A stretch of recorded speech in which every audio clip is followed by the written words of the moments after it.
पड़ी है शादी जानू बोलो क्या करूँगा, कैसे कैसे दुल्हन को धरूँगा। अरे टेंशन की क्या बात है, हम हैं ना। पड़ी है शादी जानू बोलो क्या करूँगा, कैसे कैसे दुल्हन को धरूँगा। पहली पहली बेरी शुरुआत के लिए बनूंगी दुल्हन एक रात के लिए, बनूंगी दुल्हन एक रात के लिए, बनूंगी दुल्हन एक रात के लिए, बनूंगी दुल्हन एक रात के लिए। ठीक है ना।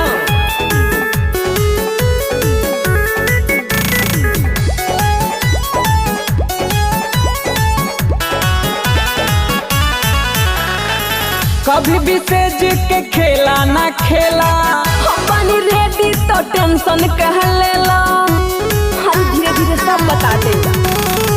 कभी भी सेज के खेला ना खेला, हम बनी रेडी तो टेंशन कर लेला।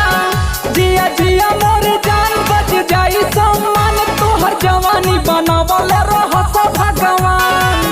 सुहाग रात वाली मुलाकात के लिए बनूंगी दुल्हन एक रात के लिए, बनूंगी दुल्हन एक रात के लिए, बनूंगी दुल्हन एक रात के लिए, बनूंगी दुल्हन एक रात के लिए।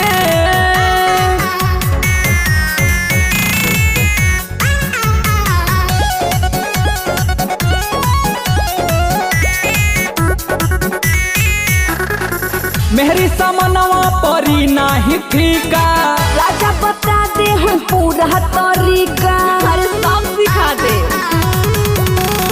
मेहरी समनवा परी नाही फीका, राजा बता दे हम पूरा तरीका। अब होई ना हताश हो